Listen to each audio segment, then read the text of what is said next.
उनकी उनकी फैमिली ही तो जो मनुस्मृति के हिसाब से चली वही तो उसका विरोध किया उनका। अब संवैधानिक अधिकार लेकर के ये अपनी महिलाओं को पहुंचा देंगे वहां तक। तो हम लोग कहां जाएंगे? आज हम लोग की ऐसी हालत है, जो 4 पीढ़ी से महिलाएं पढ़ी हैं, कॉलेज जा रही है, वही इस बिल का फायदा उठा पाएंगी। जो अभी महिलाएं कृषक हैं, जो आदिवासी महिलाएं हैं और जो मजदूर महिला हैं, जो आज भी अगर जाति के नाम पे ही ह्यूमन ट्रैफिकिंग में किसके बच्चे जाते हैं, देश का भविष्य बिल्कुल अंधकारमय ये हो रहा है। और वही सीना ठोक के बीजेपी वाले बोलते हैं कि ये हमारे पास में 209 एमपीज हमारे SC ST और OBC से। मतलब जो महिला आरक्षण बिल, तो इसके लिए तो ये भी कहा जा रहा है ये उन्हीं लोग को मिलेगा जिनको 15-15 लाख उनके अकाउंट में आए, जो हवाई चप्पल पहन के जहाज में घूम आया, जिनको 2 करोड़ नौकरियां मिल गई, उन्हीं लोग को ये महिला आरक्षण मिलेगा। अब बताइए तो किसको मिलेगा?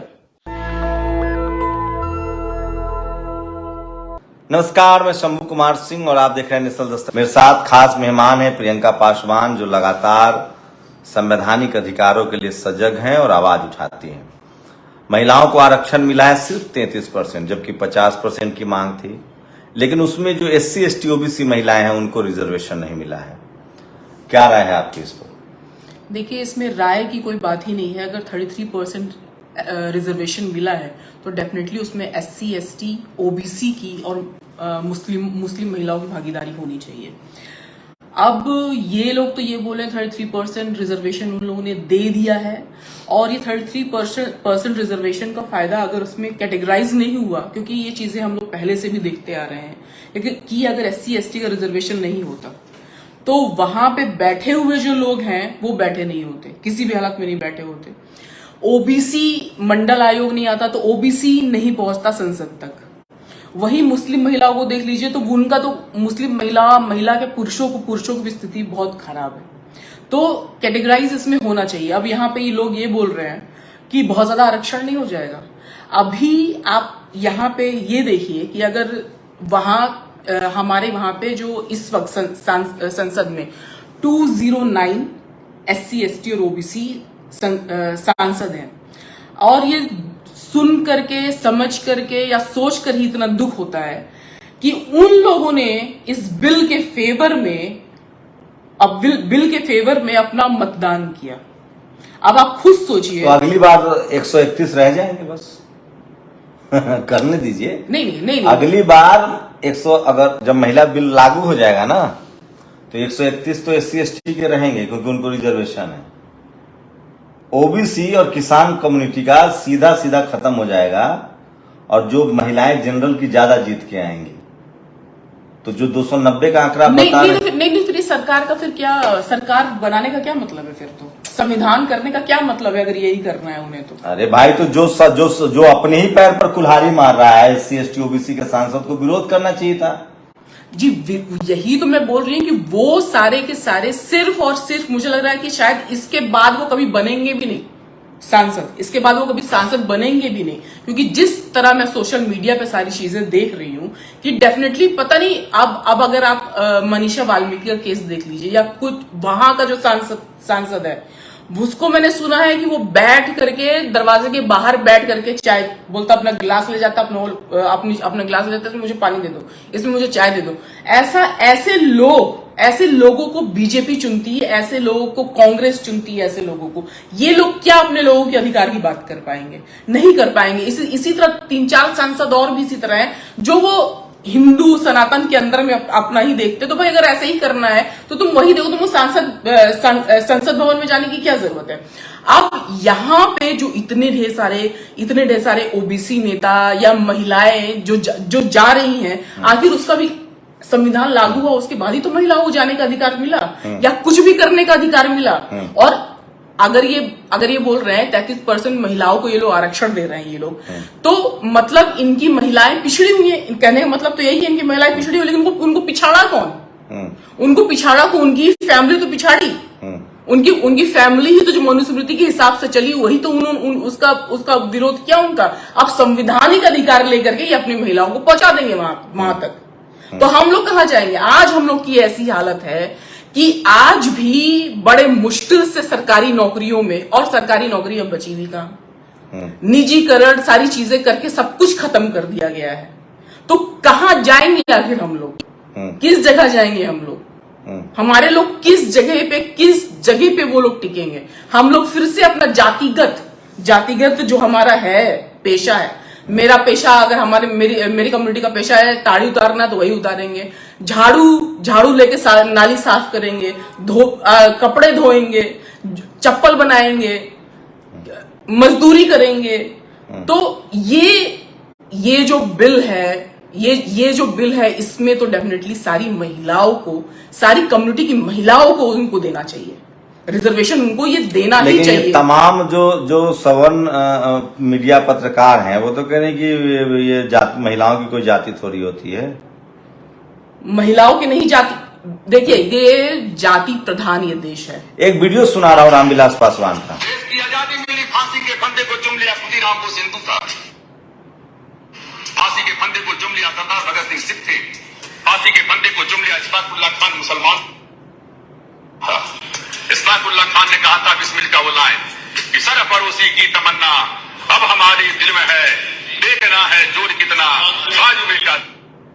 सवाल ये नहीं है कौन हिंदू है कौन मुसलमान है। एक दौर था जब संसद में ऐसे भी लोग थे जो लड़ते थे। हाँ, आप अपनी बात कंटिन्यू कीजिए। सारे सवर्ण महिला पत्रकार कह रहे कि महिलाओं की जाति नहीं होती है। आप बताइए, आपको जाति कभी झेलना पड़ा कि नहीं? अभी महिला है नहीं, जाति सवर्ण महिलाओं की मतलब महिलाओं की जाति नहीं होती है। तो मीडिया में कितने परसेंट लोग ओबीसी, एससी, एसटी या माइनॉरिटी की हैं?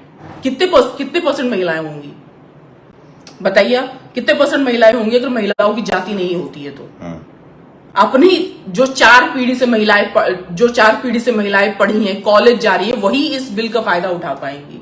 जो अभी महिलाएं कृषक हैं, जो आदिवासी महिलाएं हैं और जो मजदूर महिला हैं, जो आज भी अगर जाति के नाम पे ही ह्यूमन ट्रैफिकिंग में किसके बच्चे जाते हैं, किन बच्चों की ट्रैफिकिंग होती है, किन महिलाओं की ट्रैफिकिंग होती है, ये कौन है आखिर?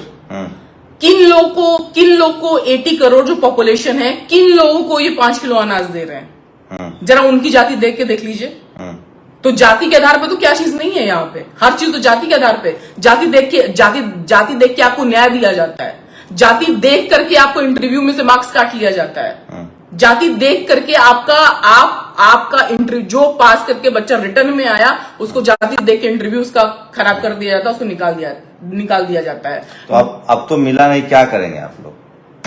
देखिए, इस चीज के लिए तो लोगों को ही अब इस पे सड़क पे आना पड़ेगा। और इसमें तो कोई दो राय नहीं है कि अपने अधिकारों की बात अगर आप नहीं करेंगे तो अब आप देख लीजिए कि वहां अब वो किसने बोला वहां पे कि हमारे वहां पे 85 ओबीसी सांसद हैं, 85 ओबीसी सांसद, और इन्हीं लोगों ने अब पास करवाया है ये सारी चीजें।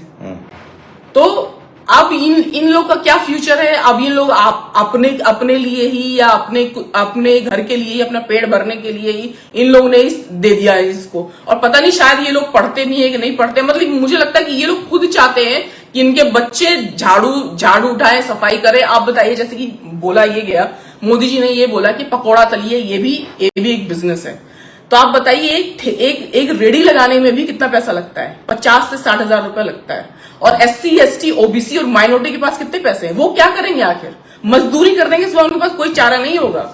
चाहे वो मजदूरी प्राइवेट सेक्टर में करें, चाहे वो मजदूरी खुले में करें, बिल्डिंग बनाएं, कुछ भी करें, मजदूरी के अलावा और कुछ नहीं है। ये देश का भविष्य बिल्कुल अंधकारमय ये हो रहा है। और वही सीना ठोक के बीजेपी वाले बोलते हैं कि ये हमारे पास में 209 एमपीज हमारे एससी, एसटी और ओबीसी से। तो अब रास्ता क्या है?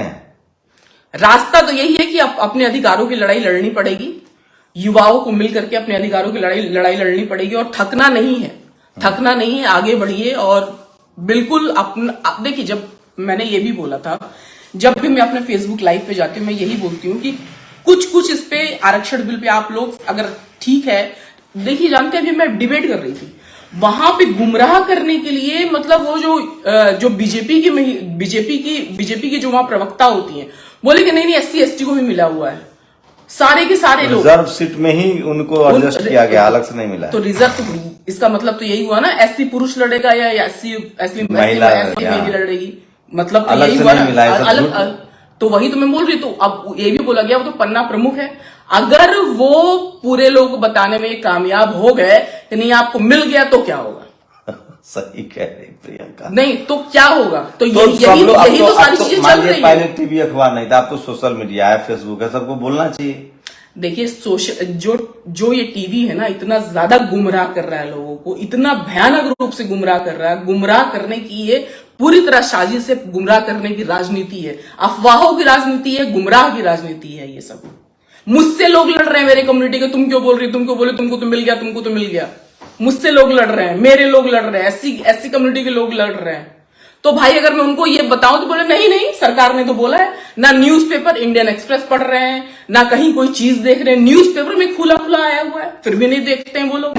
तो यही मैं बोल रही हूँ, SC ST को अलग से रिजर्वेशन नहीं मिला है, उनको 33% महिलाओं को SC ये मुझे पता है ना। जो वहां बीजेपी के प्रवक्ता बैठे वो तो ये बोल रहे हैं मिला हुआ है। कौन प्रवक्ता था? जिनसे मैं डिबेट करती हूँ, बहुत सारे हैं, 3-4 मैंने डिबेट किए, 5-6 डिबेट किए, अलग अलग प्रवक्ता होते हैं।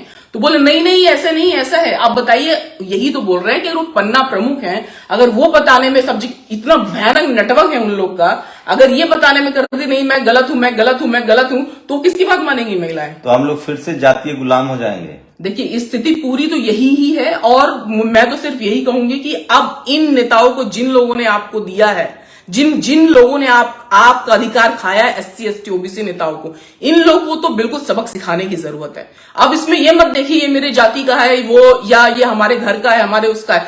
कोई नेता किसी का नहीं होता, वो तो समझ लीजिए अपने घर को ही देख रहा है। अब कुछ नेता ऐसे हैं जो बीजेपी के नेता है, जो पीटे जाते हैं। जैसे गोरखपुर के एक नेता है, बीजेपी के नेता है, वो सरेआम पीटे गए, उनको हॉस्पिटल सब है, SC नेता है, वो पीटे गए वो, और लेकिन वो अपने लिए FIR नहीं लिखवा पाए। आप बताइए तो क्या वो हमारे लिए कुछ करेंगे? नया नेता चुनना चाहिए, सड़कों का नेता चुनना चाहिए। सड़कों का नेता सबसे बेहतर है, सबसे बेहतर है। जिग्नेश मेवाणी आज भी कभी कुछ होता है तो वो सड़क पे बैठ जाते हैं, लड़ते हैं अपने लोगों के लिए, चीजें वो समझते हैं। ऐसे लोगों को चुनिए। ये मत देखिए कि किसके पास कितना पैसा है, कितना ये, किस पार्टी से है, किस पार्टी से नहीं है। मुझे तो नहीं लगता कि देखने का टाइम खत्म हो चुका है।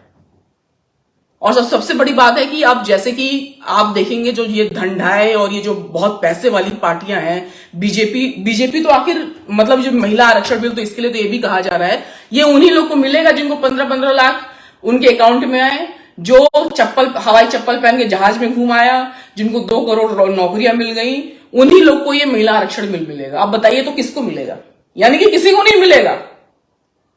ना कोई घूमा, हवाई जहाज बेच दिए गए, उसका निजीकरण हो गया। 15 लाख तो क्या आएंगे, जुमला ही बोल दिया उन्होंने खुद अपने मुंह से।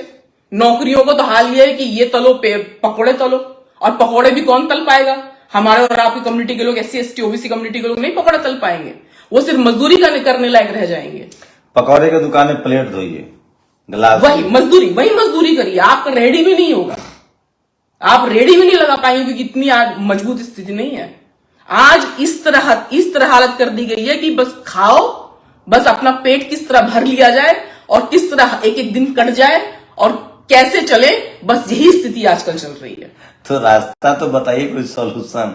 देखिए सॉल्यूशन सिर्फ और सिर्फ ये है मुझे हंसी खुद पर आ रही है कि बाबा साहब ने हमारे लिए जो विरासत छोड़ा, हम उसको कंटिन्यू नहीं कर पा रहे। देखिए इन सब चीजों का सॉल्यूशन सिर्फ ये है, सोशल मीडिया आपके पास में हो सकता है रीच नहीं हो सकता है चीजें नहीं हो, लेकिन ये मत सोचिए कोई देख रहा है कोई नहीं देख रहा है। कम से कम इकट्ठे कोई ऐसा मुद्दा हो तो इकट्ठे लाइव आ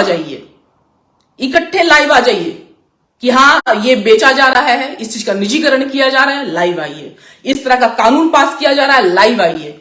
इस तरह की चीजें हो रही, आपके बच्चों को इंटरव्यू में फेल कर दिया जा रहा है, इस पे लाइव आइए। आप बताओ, मैं क्रीमी लेयर का जब निकला था, जब यूपीएससी में क्रीमी लेयर का निकला था, मैं वहां गई थी, उन लोगों ने पूछा, मैंने बोला कि क्या हो रहा है, उन्होंने बोला कि भाई क्रीमी लेयर की वजह से नहीं हुआ। तो मैंने बोला तो आप लोग अब क्या करेंगे, आंदोलन करना चाहिए? बोले नहीं वो गांव भी चल रहा है, उसमें कोर्ट में मामला चल रहा है। और कोर्ट में मामला क्या चला?